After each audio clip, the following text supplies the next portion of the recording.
పింఛను, రైతు బంధు, ఇన్ని రైతు బీమా, ఇన్ని సౌకర్యాలు ఇచ్చినప్పుడు మనకి అంత లోతు తెలియదు. ఆడ ఒక రుణమాఫీ లేదు, ఏమి లేదు. బాగుంది, ఇదే చాలా మంచి కూడా నసుకులేసి గవర్నమెంట్ కి మొక్కాలే. మన ప్రభుత్వం ఏముంది ఇక్కడ తెలంగాణ రాష్ట్రంలో? ఏది ఉంది? కాంగ్రెస్ ఉంటది. కాంగ్రెస్ 6 గ్యారెంటీలు ఇచ్చింది కదా. ఇది మన రాష్ట్రం పైన ఎన్ని లక్షల కోట్ల అప్పు ఉంది? మస్తు అప్పు ఉంటే కూడా ఇంత మందికి మెయింటైన్ చేస్తా అంటే కేసీఆర్ గ్రేట్. ఇతను కూడా ఇట్లా చేయాలి, మంచిగా మంచి పేరు చెప్పాలి. ఇక సిస్సా అందరికి ఇది చేసిందంటే మోసం. కర్ణాటకే ఆడ 6-7 గంటల కరెంట్ నా సేన్ ఎండిపోతుంటది. ఆడ పెన్షన్ కూడా ఎంత 800 ఇస్తారు. అవి 2 నెలలు 3 నెలలకి ఇస్తారు. సగం పైసి పోస్ట్ మీద తినిపోతారు. ఆడ ఒక రుణమాఫీ లేదు, ఏమి లేదు. ఇదే చాలా మంచి కూడా నసుకులేసి గవర్నమెంట్ కి మొక్కాలే. ఏ విషయంలో బాగుందని చెప్తున్నాను? 24 గంటల కరెంట్ ఉండదు. ఒక ఏమో టైం చచ్చిపోయినట్టు, ఒక మనిషి చచ్చిపోయినట్టు వానికి 5 లక్షలు వస్తాయి. ఇక చేనులకి పైసలు వేసా 6 నెలలకు కొక్కితే. రైతు బంధు. ఒక పేదోడు ఉన్నాడు, ఒక బిడ్డ పెళ్లి చేసుకుంటే వానికి 1,00,000 రూపాయలు వస్తాయి. మళ్ళా ఇంకా ఎంత మంచిగా మా కర్ణాటక నాది కూడా కర్ణాటకే ఏం లేదు ఆడ. సరే బాగుంది నువ్వు అన్నది. ఇప్పుడు ఇవన్నీ సంక్షేమ పథకాలు పెట్టిండు కదా, ఎక్కడ ఇస్తుండ్రు? నాకు అప్పు చేసిండో అతను ఏం చేసిండో మాకు తెలియదు. మాకైతే కరెంటు ఫుల్ కరెంట్, రైతులకి పింఛను, రైతు బంధు, ఇన్ని రైతు బీమా, ఇన్ని సౌకర్యాలు ఇచ్చినప్పుడు మనకి అంత లోతు తెలియదు. అదేట్లో ఏం ప్రతి ఒక్కటి ఇచ్చిండు. అదే అన్ని పథకాలు ఇచ్చిండు, సంక్షేమ పథకాలు ఇచ్చిండు, బాగుంది. కానీ అవన్నీ వచ్చినాయంటే మనకు అప్పు చేసిన తర్వాతనే వచ్చినాయి. అవన్నీ మనకు అర్థం కావు. పెద్ద మనిషి ఉన్నావు కదా. పెద్ద మనిషే కానీ ఒకవేళ మున్పటికి అప్పు లేకుండా ఉంటే ఇప్పుడు చేసిన కండ్లబడకుండే ఎట్లా లేక వెళ్ళిపోతుంది. మునుపటి అప్పు కాక ఇప్పుడు అప్పు చేస్తే ఇంకా కష్టం అవుతుంది. మరి ఇప్పుడు ఏం చేయాలి? ఇప్పుడు అప్పు ఉందని తెలుసు కదా మనకైతే, దగ్గర 6 లక్షల కోట్ల అప్పు ఉంది ఇప్పుడు. మరి అప్పు తీరాలంటే ఏం చేయాలి? ఏం చేస్తారో వాళ్ళకి గొప్పని కాదు, పెద్ద మనిషి లెక్కలు నువ్వు చెప్పు ఏం చేయాలి? 6 లక్షల కోట్ల అప్పు అయింది కదా, దాన్ని ఎవరు కట్టాలి? ఇప్పుడు కట్టాలి మన జనమే. ఏమైనా పెరిగిస్తాడు కడతాడు, అతను సేనుడి ఆడగడతాడు. మరి నువ్వు ఇప్పుడు మన జనమే కట్టాలి ఉన్నప్పుడు ఆ సంక్షేమ పథకాలు బాగున్నాయి, నువ్వు ఎట్లా అంటావు? మళ్ళీ ఏం చేయాలి? మనకు ఒక పేద అనుకున్న భక్తి ఎవరితో తీసుకొని ఇప్పుడు అందరితో ఇంకొకటి ఏమున్నదంటే ఒక 10 ఎకరాలు ఒక లిమిట్ పెట్టింటే చాలా మంచిది. ఇంకోటి డబుల్ బెడ్రూమ్ ఇస్తా అని అది ఇచ్చిలేడు. 2-3 అతనిది కూడా ఇది ఉండదు, చెప్పి కాసి మోసం చేసినాడు. ఇంకా కొన్ని చేసిన పనులు కూడా మంచిగానే ఉన్నాయి కరెక్టే. కానీ అవి ఎక్కడ ఉంటాయి మంచి పనులు? మన నూటే పైసలు తీసుకొని మనకే చేస్తాడు. మరి ఇప్పుడు అప్పులు చేసి పెట్టిండు కానీ సొంత ఇంట్లోకి పెట్టలే కదా. గవర్నమెంట్ అప్పు లేదా? కాంగ్రెస్ గవర్నమెంట్ అప్పు లేదా? ఆడేనికి ఇయ్యాడు. అవును, నువ్వు ఇప్పుడు అప్పు చేయాల్సిన అవసరం ఏంది? సంక్షేమ పథకాలు గెలవాలి, మళ్ళీ అట్లయితేనే గెలుస్తారు. ఈ పైసలకి లంచం ఇస్తేనే ఓటు వేస్తారు.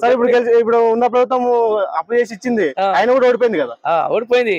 అప్పటికన్నా ఎక్కనికే చెప్పిండ్రు, దానికన్నా ఇంకా ఎక్కువ పింఛన్ గాని, రైతు బంధు గాని, బస్సులు ఫ్రీ.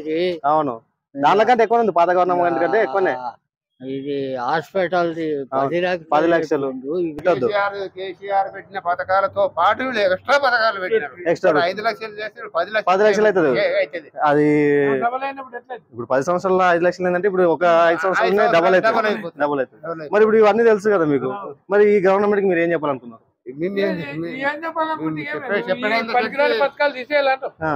మరి ఇంత ముందు ఆ ప్రభుత్వం ఉన్నప్పుడు అప్పుడు కూడా ఇట్లా చెప్పేది ఉండే కదా. అంటే అడగలేదు కానీ మేము జనరల్ గా మాట్లాడుకున్నప్పుడు అది నేనేమంటున్నా, ఒక పెద్ద మనిషి ఉన్నావు కదా, ఇప్పుడు ఇన్ని లక్షల కోట్ల అప్పు ఉంది, ఇప్పుడు ఇంకా అప్పు చేసి ఇస్తామని అంటుండ్రు. అప్పు చేస్తేనే గానీ 6 గంటలు అమలు కావు. అవునా? కష్టమే. మరి ఇప్పుడు అప్పు తీరాలంటే ఏం చేయాలి? అప్పు తీరాలంటే ఇంక వెనకటి ఏవో గైరాన్ గీరాన్ ఉంటే కేసీఆర్ లా కమ్మలే అయితే ఇప్పుడు మనం అదే క్వశ్చన్ ఏంటంటే, ఇప్పుడు అప్పుల పాలైంది కాబట్టి వీళ్ళు 6 గ్యారెంటీలు అమలు చేయడం ఈజీ అవుతుందా, ఈ 6 లక్షల కోట్ల అప్పు తీర్చడం ఈజీ అవుతుందా అని క్వశ్చన్. 6 గ్యారెంటీలు ఇచ్చిండ్రు కదా, 6 గ్యారెంటీలు ఏమైనా ఇచ్చి ఈ 100కి 100 రూపాయలు దాన్ని అమలు చేస్తే 5 సంవత్సరాలు కూడా వాళ్ళు పరిపాలన చేయలేరు. ఎందుకు? ఎందుకంటే ఆర్థిక ఇబ్బందులు వస్తాయి. మరి అది వస్తాయని తెలిసిన కూడా 6 గంటలు మనం ఎందుకు కోరుకోవాలి? ప్రజలే అడగాలి కదా. ఇప్పుడు 6 గంటలు మాకు వద్దు, ఈ 3 గ్యారెంటీలు ఇవన్నీ చెప్పి మనమే అడిగితే వాళ్ళు కూడా ఆలోచన చేస్తారు కదా. ఇప్పుడు ఉండరు కదా ప్రతిపక్షాలు కేటీఆర్ వాళ్ళు అడుగుతారు, మనమేం అడుగుతాం? మనం ఇప్పుడు ప్రతిపక్షాలు అడిగితే ఏమైతాయి? వీళ్ళు అధికారం కోసము మమ్మల్ని దించే ప్రయత్నం చేస్తారని అనుకుంటున్నాం. ఏ ప్రభుత్వం వచ్చినా ఆపోజిట్ అంతే ఉంటది. కానీ మనం ప్రజలు అడిగితే ఎవరికి ఏమి ఎఫెక్ట్ ఉండదు కదా. ఆపోజిషన్ అనేది ఏమంటే మంచిదాన్ని వద్దంటది, చెడ్డదాన్ని అవు అంటే కాదంటే వ్యతిరేకమే, మొత్తానికి అధికార పార్టీకి వ్యతిరేకమే. అవు అంటే కాదంటారు, కాదంటే అవు. అందుకే ఈ పార్టీలకు సంబంధం లేకుండా ప్రజలు అడగాలని చెప్పి మన అభిప్రాయం. ఓట్లు కావాలన్నప్పుడు జనాలకి ఏం కావాలో కనుక్కొని ఓట్లు వేయించుకొని కరెక్ట్. కానీ ఓట్లు అంత నిజాయితీగా లేరుగా జనాలు. మాకు ఏమైనా ఉచితం వస్తుంది అంటే అట్లా అమ్ముడుపోతుంది. జనాల మధ్య ఎవరు రాజకీయాలు ఇప్పుడు మళ్ళీ ఒకసారి ఏం మిగిలిందంటే ఈ ఫ్రీ వంట, ఆల్ ఫ్రీ వంట చేసి పెట్టేది ఒకటే మిగిలింది. ఇది ఒక పథకం మిగిలింది. అవును, ఏం పని చేయకుండా ఇంకొక ఇంట్లో వంట చేసి పెట్టి చిన్నగాడికి కలిపి కూడా అది కూడా బద్ధకము, బద్ధకం అవుతుంది. ఈ పథకం పెడితే అదే మీరు చెప్పింది బాగానే ఉంది. మొత్తానికి సోమరిపోతులు అయినరు. లాస్ట్కి మీరు కలిపి పెట్టినా కూడా ఆడు కూడా ఓకే ఉంటారు ప్రజలు. ఇంకా అది మనం ఏం చెప్పలేము. ఇంకా నువ్వు ఉప్పు పప్పు అవి మనం కొంటామా లేదా? కొంటాం. మళ్ళీ దాని మీద ఎంత ఉంది అప్పట్లో, ఇప్పుడు ఎంత ఉంది? కొంటామప్పా. ఉప్పు పప్పు రేట్లు ఉన్నాయి కదా. 200 అయింది. ఎట్లా అయింది 200? బియ్యము కాదు, 200 ఎందుకు అయింది? 3000 ఉండే బియ్యం. 3000, 3100, 200 ఉండే. ఇప్పుడు 5000 చిల్లర అయింది. ఎందుకైంది? నీకు కొంచెం అవగాహన ఉండాలి కదా. ఎందుకైంది? ఇవన్నీ అక్కడ నుంచి వాళ్ళు పెరిగించినట్లా పెరుగుతుంది. ఎందుకు పెరిగిస్తుండ్రు మరి? ఎందుకు పెరిగిస్తుండ్రు ఆ రేట్లు? ఇప్పుడు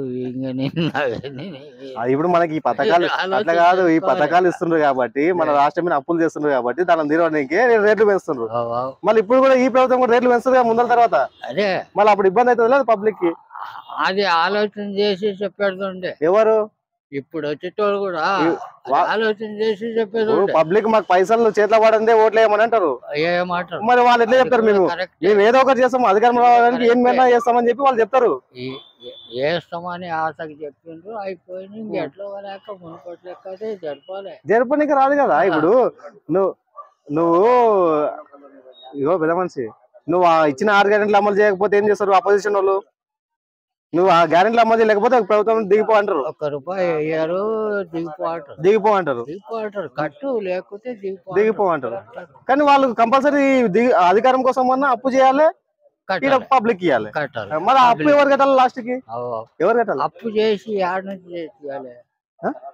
ఏదన్నా దాని మూలకం ఉంటే అది. ఇప్పుడు నేనేమంటున్నా, ఇప్పుడు 6 గ్యారెంటీలు అమలు చేసి పక్కకు పెట్టు. 6 లక్షల కోట్లు అయితే అప్పు ఉంది కదా. దాన్ని మనము ఇంతకుముందు ప్రభుత్వము ఎందుకోసం చేసిన 6 లక్షల కోట్ల అప్పు? పాత గవర్నమెంట్ గత గవర్నమెంట్ ఉంది కదా, వాళ్ళు 6 లక్షల కోట్లు ఎందుకోసం అప్పు చేసిండ్రని వీళ్ళు లెక్కలు తీసిండ్రు అనుకో, పబ్లిక్ అర్థమవుతుంది కదా. అర్థమవుతుంది. ఎందుకు సంక్షేమ పథకాలకు పెట్టినావా, నువ్వు మిషన్ భగీరథకు పెట్టినావా, కాకతీయకు పెట్టినావా, ప్రాజెక్టులకు పెట్టినావా? గవర్నమెంట్ అడుగుతుంది, కాంగ్రెస్ గవర్నమెంట్ అడుగుతుంది, ఏం చేసినా ఏం లేదు లెక్క చూపాలి. లెక్క చూపాలి. అతనికి తప్పు ఉంటే కూడా మళ్ళీ రాడు.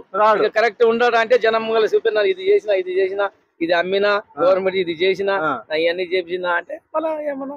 అదే ఇప్పుడు ఆ లెక్కలు తీసిండు అనుకో, 5 సంవత్సరం జరిగింది మంచిగా అంటే కాంగ్రెస్ వస్తుంది, లేకుంటే రాదు. అదే ఇప్పుడు సరే వచ్చేది రాని తర్వాత విషయం. ఇప్పుడే అధికారంలోకి వచ్చింది కాబట్టి 5 సంవత్సరాలు ఆగాలి మనం. ఇప్పుడు మనం చేయాల్సింది ఏంది? ప్రజలు అడగాల్సింది ఏంది? పాత లెక్కలు తీసిండ్రు అనుకో, అది సంక్షేమ పథకాల కోసం ఖర్చు పెట్టిండ్రా, ప్రాజెక్టులకు ఖర్చు పెట్టిండ్రా, దేని ఖర్చు పెట్టిండ్రా తెలుస్తుంది. ఇప్పుడు అన్ని లక్షల కోట్లు సంక్షేమ పథకాలు అయినా అనుకో, ఇప్పుడు వచ్చే సంక్షేమ పథకాలు మనకు వద్దని చెప్పుకునే ఆప్షన్ ప్రజలకు కూడా. అది 2 లక్షల కోట్లు అయినందుకే మనకి ఈ సంక్షేమ పథకాలు వస్తున్నాయి. ఈ ముందల తర్వాత కూడా అప్పులు అయితే ఇవన్నీ మనకి ఇవన్నీ క్యాన్సిల్ చేసి ఉచిత విద్య, వైద్యం, ఉపాధి కల్పించారు అనుకో, పిల్లలకు చదివించే మంచి పెడితే చాలా విషయం అర్థమవుతుంది అని చెప్పేసి మన క్వశ్చన్ అనమాట.